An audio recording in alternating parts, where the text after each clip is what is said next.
we've been going kind of slow and talking, but the nice thing about flying colors is that it moves along pretty quickly.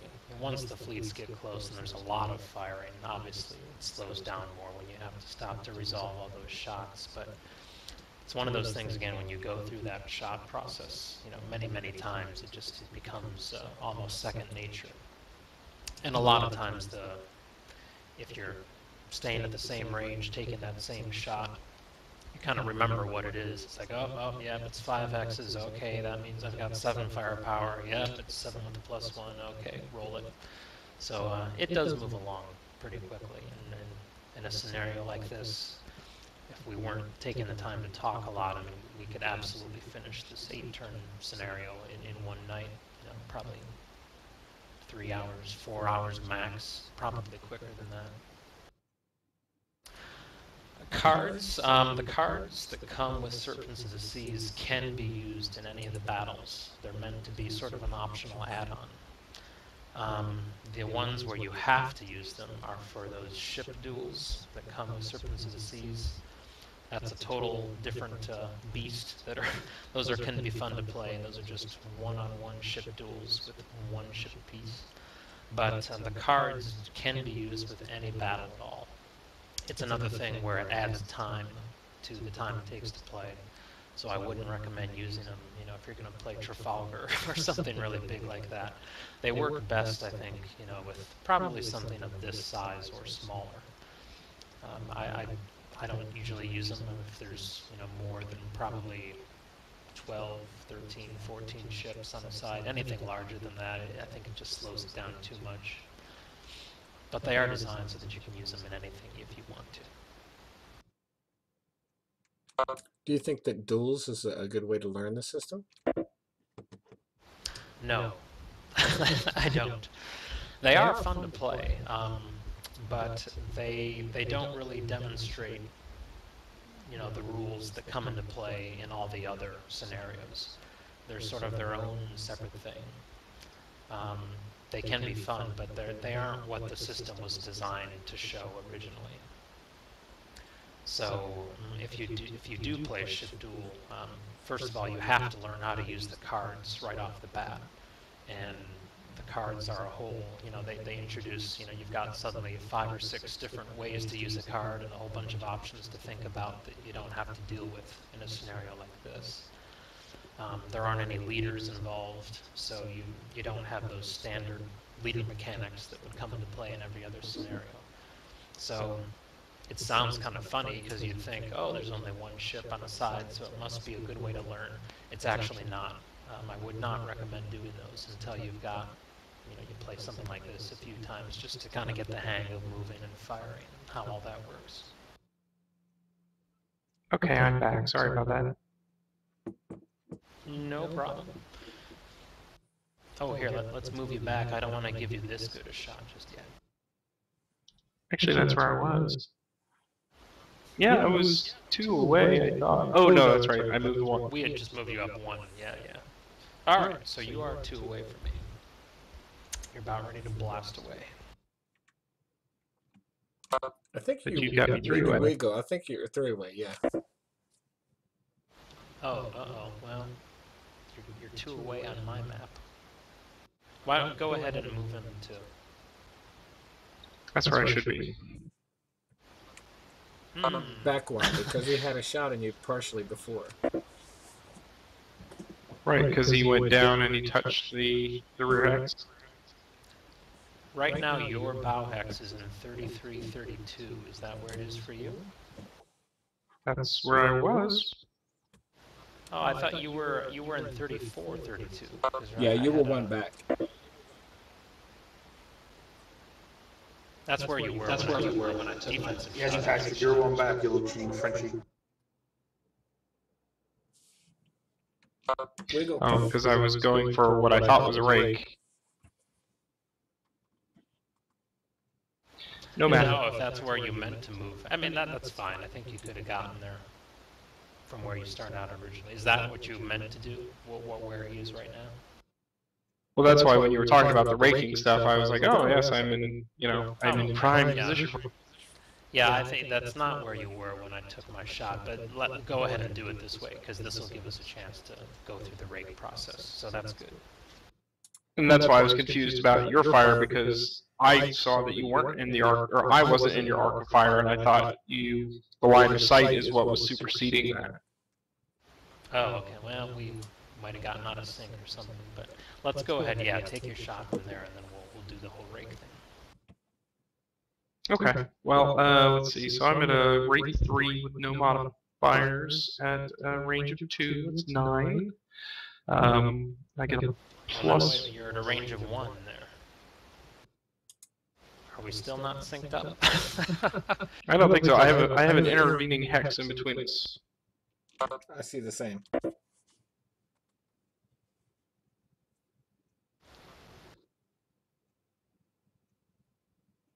Alright, did my ship just move for you there?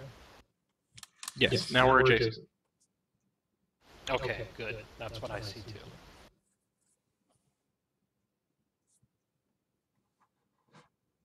Okay. So I thought when you took your shot it was rate 2, or a range of 2. Yeah, it was. For me, you were in 34, 32, 35, 32. And then my ship was where it is right now. That's what it looked like on my screen when I took my shot. Gotcha. But it's fine. Let's keep it like this. Like I said, it's fine, because you could have gotten there. You could have done that from where you started, and this will give us a chance to do the rake, so go ahead, it's fine. Okay. So range of 1 then with rate 3 is 12. I get a plus 1 because I'm shaded with the white, so that's 13. We're doing point blank, right? So 14. No, point 15? blank is when you're in the hex with the other guy. Gotcha. Okay, so just plus 1 for audacity, so that brings me to 14. Right. Yeah, you're right. You do not have a Carronade bonus yet. Right, and I'm not shooting with the wind anymore, so there's no negative modifier there. Sadly, that is true. So you got 14 firepower. It starts to really pile up when you get in close. So the first thing we would do then is check for rate, correct? Yep. I'm assuming obviously you're going to shoot at the hull. I am. You do have to decide that before you roll for the rake. So yeah, if you're shooting at the hull, go ahead and roll on the rake table. Okay, so it looks like I'm going to get a -1 for my audacity and a +1 for range. And then my overall commander quality was a 1, I believe, so... But that's only if it's his ship doing the rake, so that wouldn't Gotcha. be in this case. Okay, so it's a net 0 then. Here we go. Uh-oh. Yeah, you needed 4 or less, so that's a successful rake. So I will add 50%. Okay, so looking at the modifiers then on the fire table.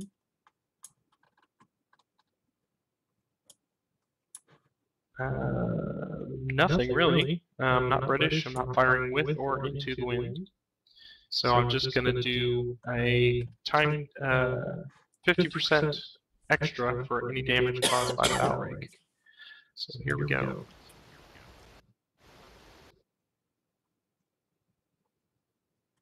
On the 14H table.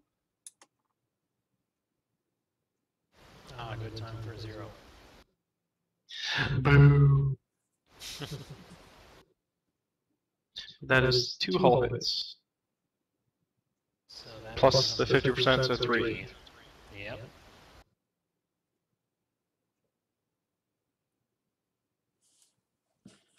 You were at 14 on the hit results table when you rolled? I was on column 14H, and I rolled a 0.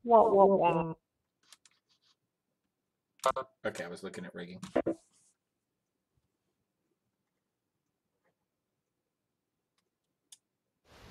To round down if there's a rounding to be done with the result. Okay, so that is the end of his move.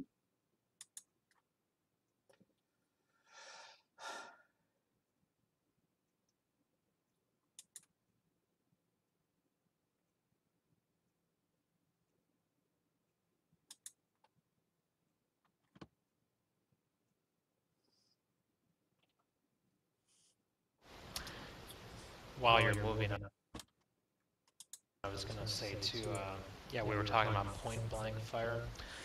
We haven't mentioned this yet, but one other thing that makes Flying Colors unique, because of the scale here, these hexes are about 100 yards wide, just in most scenarios.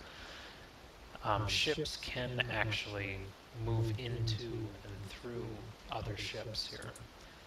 Most naval games is just you can't overlap at all. With Flying Colors, though, you can move into a hex with another ship. You just can't end your movement overlapping with another ship. So a lot of times what will happen is, like with Conquerant there, if he was down one more hex row so that he was overlapping me, he could actually shoot at me there, and that's when he would get that point blank fire. That's a +2 modifier to your firepower number. So you can make that an even more devastating bow rake than it would have been otherwise. But if he was going to do that, he would just have to make sure that he'd have enough movement points to clear my ship and not be overlapping by the time his move ends. Okay. In this situation, I did slip, a side slip, back sail, and then another side slip, and then another back sail. Wiggle. I did. All right, yep. So he's ending in the 39 yep. Okay. Yeah, I didn't see the move you described, but yeah, that's fine. I'll take your word for it. He can end up there. And we'll take a shot as well. Okay.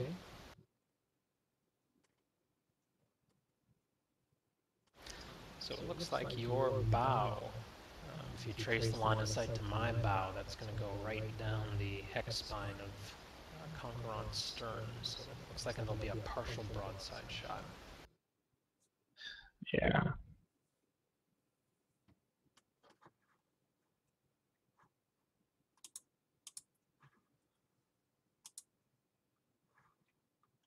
I get so hung up using the charts in the Vassal module, and I've got the damn chart sitting in front of me.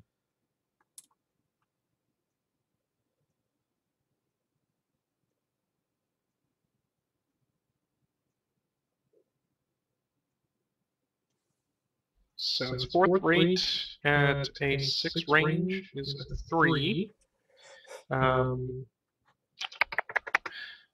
Plus 1 for the audacity is 4.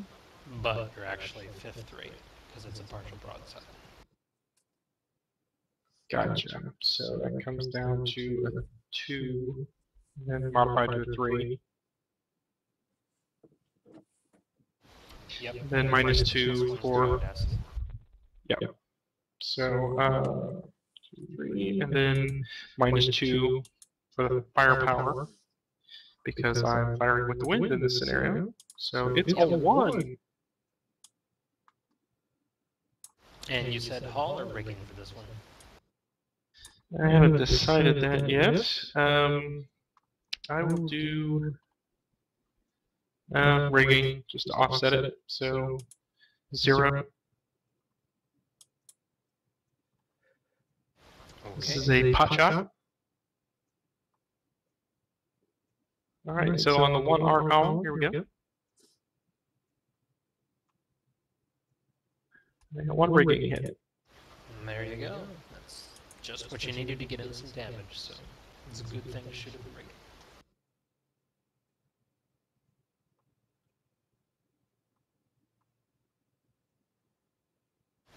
Set that off to the side just so we can see. Yeah, alright. So now I'm also down 1 movement point there with Robust. Okay, and I'll move the other 2 here.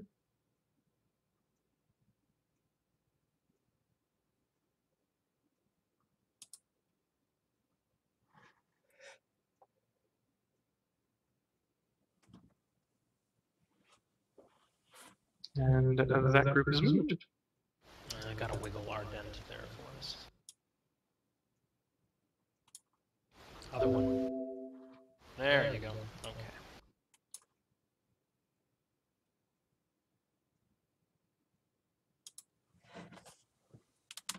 Okay. So it's over to me.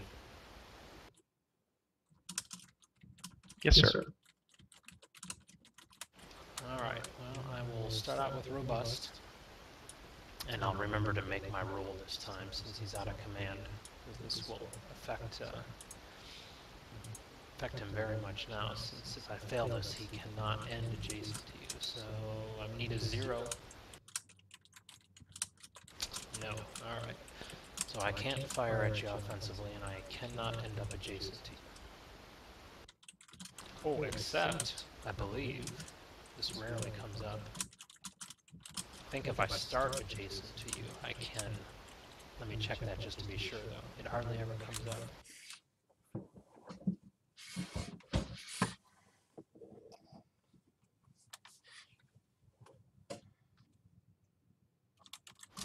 Oh, yeah.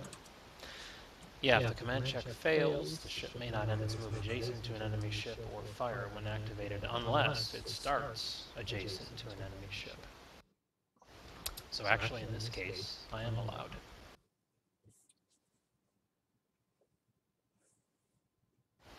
Yes, Jim, that's a good point, actually. We've been firing mostly, I think, at the end of our moves.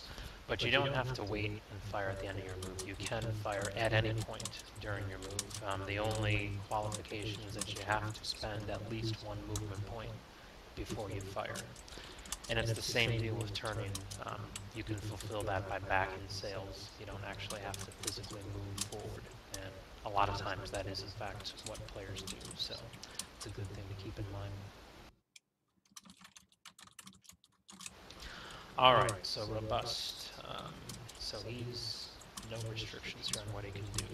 So he is now, though, let's see, he's got 5 movement points, because his -1 for the rigging damage is offsetting the breezy wind.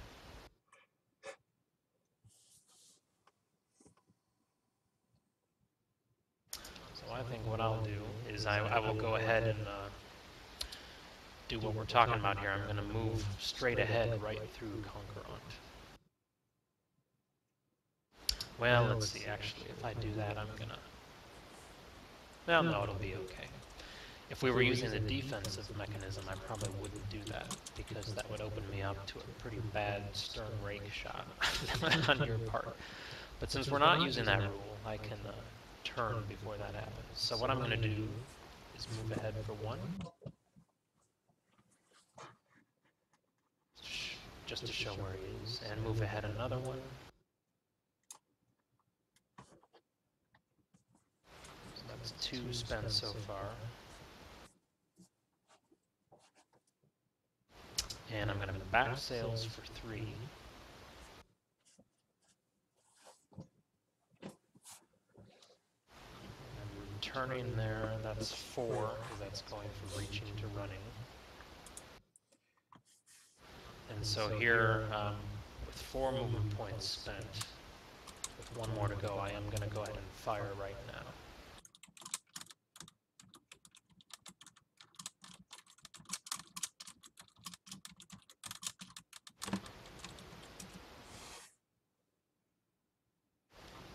Hopefully he's showing up in the right place there. I'm right adjacent to you. Yep, there you go. Alright, so now we're really going to be slugging it out with each other. Broadside to broadside. So you have your defensive shot? Yes, what do I want to do?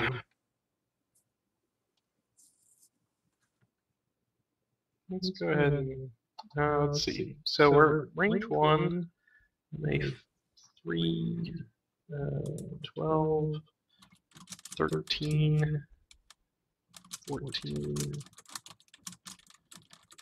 So I'm looking at 14.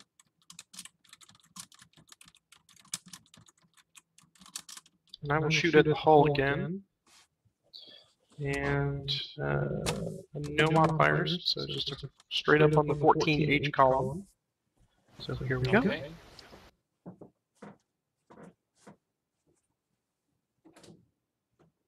Merid. So that's two more halted. Two hull and a rigging. Yeah. But that was important for you because that gives me 6 hull hits, and I'm now officially down a relative rate. The dice, they hate me. Oh, that makes me think of another question that comes up often. Players oftentimes are not sure when this damage takes effect. So, with the hull damage, like this relative rate, yeah, that does take effect immediately. So when I take my shot here, I am going to apply that relative rate modifier right off the bat. The thing that confuses people, though, is for the movement. Say, just pretend, for example, here that Robust had not, let's see. No, let's say he is in the process of moving as he is right now. So this works perfectly. If he had just taken enough rigging damage to cause another movement point penalty, like say he had gone to 6 rigging damage, meaning he had -2 now, then none of that affects his movement for this turn. Those movement penalties only come into play starting on his next move. So you don't have to worry about altering moves or adjusting movement allowances based on rigging damage. It only takes effect starting with their next move.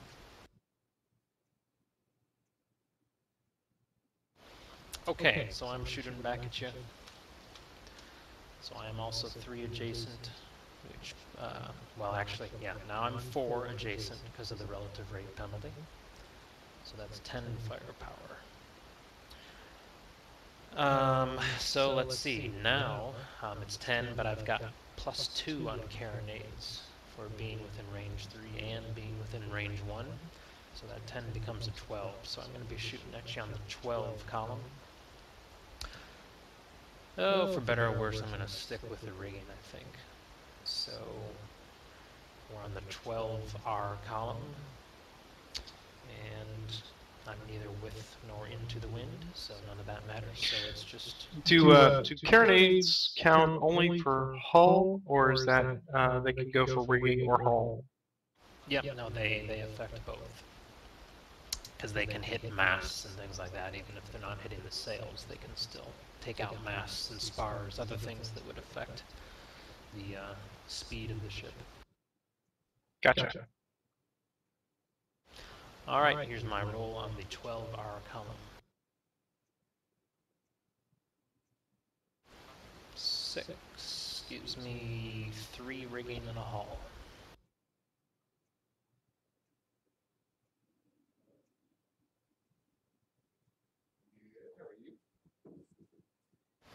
If you look at the chart, you'll notice on each column there's usually 1 or 2 results that have an asterisk by them. That asterisk is, if you roll that, that means there's a chance of fire on the ship that you just hit. And the way you figure that out is after you put the damage onto your ship. You roll another die, and if it's equal to or less than the number of that result, so if it were like 4 rigging, if you roll another die, and if it were 4 or less, then the fire would break out on that ship. And fires on wooden ships, obviously not a good thing, but they make your own shots worse, and they can cause more and more damage to you, and there's nothing you can do about them. You just have to roll on a table at the end of the turn until they finally get put out, and there's nothing you can do to affect that roll. You just have to hope that you don't get fantastically unlucky and have that fire keep burning and burning.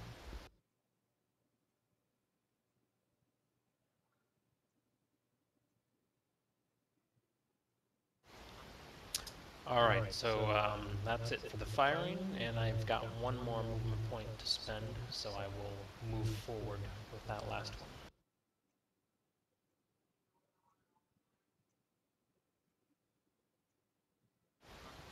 That was my out of command guy, so it's over to you to either move or pass it back to me.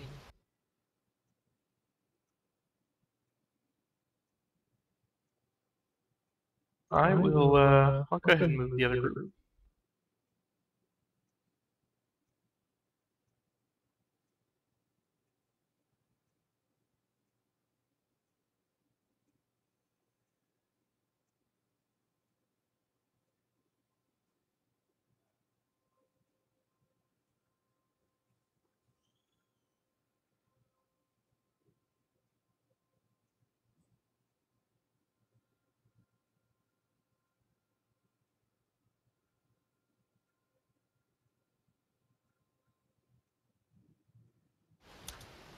One thing I know we didn't talk about too was the small ship, Romulus, there for the French. Small ships have a couple of minor things that they can do that give them a little extra ability. One of them is that there is the small ship speed bonus.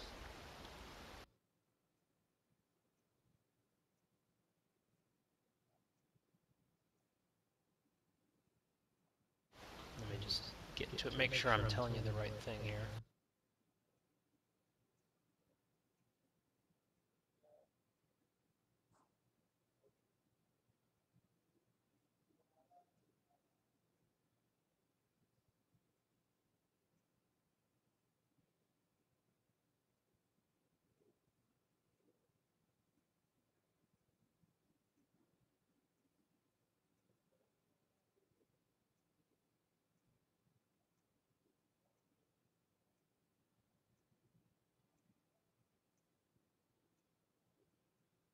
There it is. This changed recently too, so I can never remember what it is now. So with small ships, you look at their historical rate, not the relative rate. So for Romulus, it's not that 5 in the upper left-hand corner. You're looking at the historical rate, which is the one in the parentheses down by the name.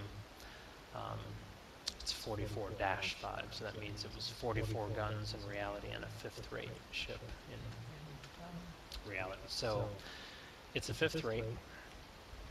And so for small ships, if they have a 5 or a 6 for their historical rating, then they can use what's called the small ship speed enhancement. And basically you can just add 1 to whatever your movement allowance is if you want to. You just have to declare that at the start of your move before he moves at all, whether he's going to use that bonus or not. Another thing about the small ships is that when they're in scenarios like this, where it's mixed between large and small ships, you cannot, the large ships at least, cannot fire at small ships until the small ships have actually fired at the large ships. Just the reason being that in reality, those small ships were not usually used in the line of battle. They were usually used to either be like signalers, to pass signals on down to the rest of the line, or to carry messages, or transfer leaders back and forth. So they weren't really considered fair game, sort of like Red Cross ambulances on the battlefield or something like that. Not to say that everyone always respected those rules, but that was sort of the rule of war at that point. So you weren't supposed to shoot at them unless they had actually shot at you. And so that's a rule in the game too. Alright, it's back to you for your next one. Okay.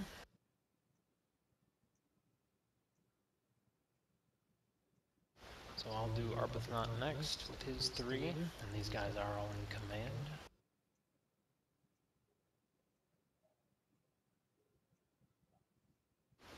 So I'm going to move with Europe here.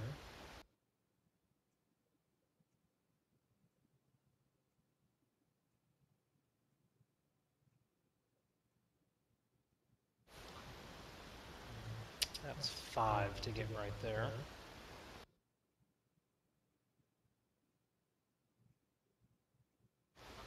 And that should be 6, and then I'll shoot right there.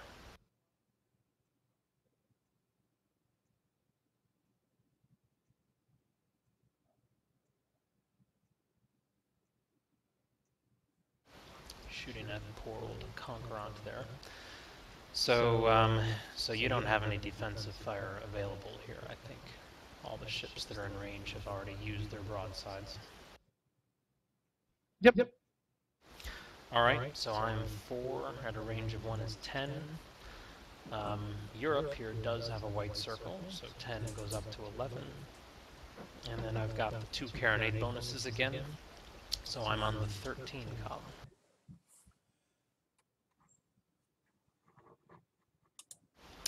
And I will stick with the rigging. So 13, still no modifiers either way of the rigging, so just a straight up roll on the 13 column. Here it is. Oh, that's what we're talking about. Oh, here we go. All right, What? so 9. Fire! Fire! 5 rigging and a chance of a fire. Hard to do better than that. Here's my fire roll. So if I get less than or de-roll this. Exactly, 5 or less means a fire breaks out. Fuego!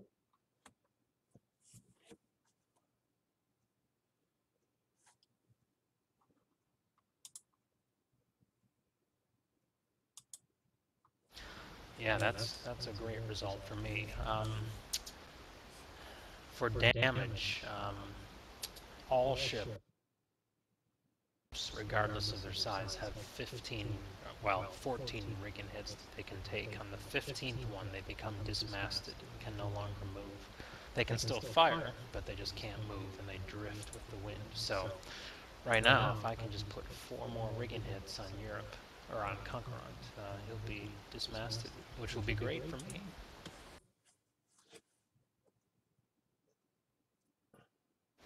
Yeah, there you go.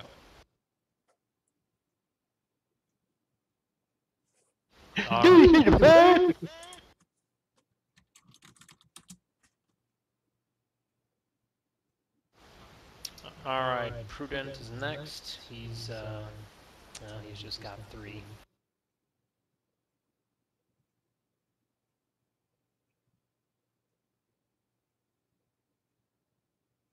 So he ends up right there.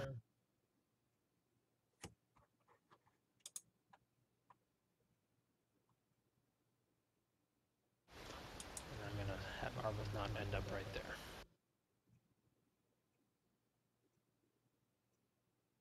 Did you get your last set?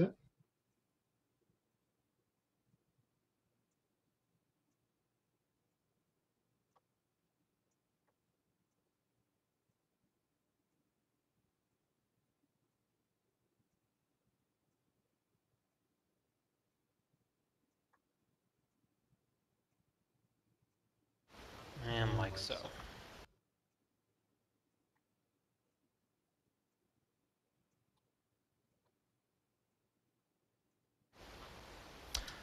And I think that takes us to the end of turn 3.